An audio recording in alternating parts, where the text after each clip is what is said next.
আজকে দেখেন ছানা ছাড়াই মাত্র ৫ মিনিটে এই মিষ্টি খাবারটা বানালাম।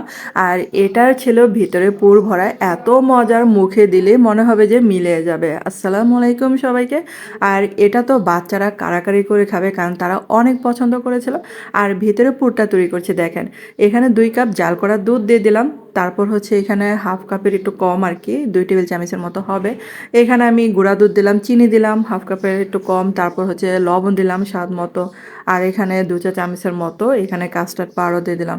আর এটা কিন্তু ঠান্ডা অবস্থায় ভালো করে মিশিয়ে নিতে হবে। আর মিশানোর পরে জালটা অন করে দেবেন।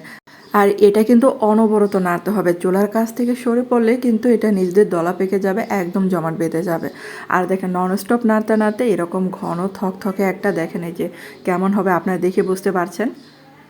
তো একদম ঘন থকথকে হবে ক্রিমটা। আর এখন কিন্তু চুলার জালটা বন্ধ করে দিলাম। আর এখন হচ্ছে ব্রেডটা তৈরি করছি। ব্রেডের যে সাইডের অংশগুলা সেটা আমি কেটে নিচ্ছি। আর এই রেসিপিটা বানানো যতটা না সহজ, তার চেয়ে খেতে যে দ্বিগুণ মজার। আর এরকম একটা রেসিপি আপনারা কিন্তু বানাতে পারেন একদম অল্প সময়, ৫ মিনিটের মতো লাগতে পারে, বা এর থেকে ১ মিনিট বা ২ মিনিটের বেশি লাগতে পারে। কিন্তু আমার মতে ৫ মিনিটে কিন্তু এই নাস্তাটা হয়ে যাওয়ার কথা। এত মানে ঝটপট অল্প সময় এই নাস্তাটা বানানো যায়। সাইড দিয়ে দেখেন আমি কেটে নিলাম। আর এখন হচ্ছে একটা ব্রেড নিয়ে ভালো করে এরকম করে বেলে নিতে হবে।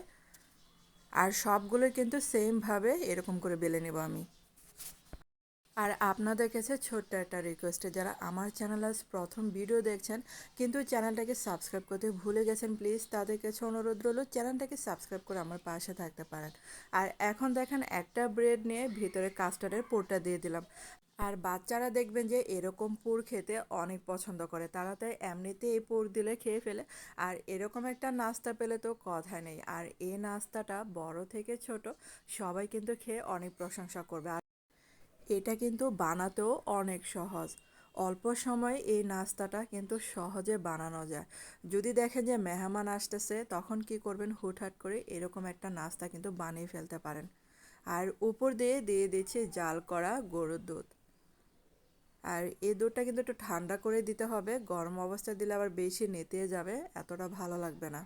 আর এই যে দেখেন দুধটা দেওয়ার পরে এরকম একটা কালার আসছে।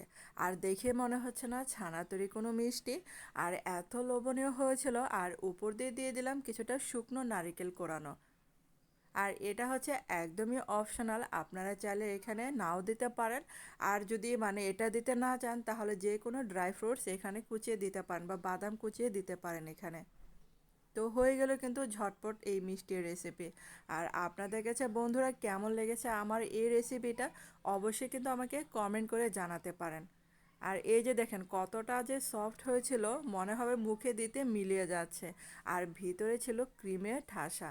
আর এটা যখন বানাচ্ছিলাম, বাচ্চারা কিন্তু কারাকারি করে খেলো, এত মজা পেয়েছিল তারা এটা খেয়ে। আপনারা কিন্তু বানাতে পারেন, মেহমান আসলে কিন্তু বানিয়ে দিতে পারেন এই নাস্তাটা।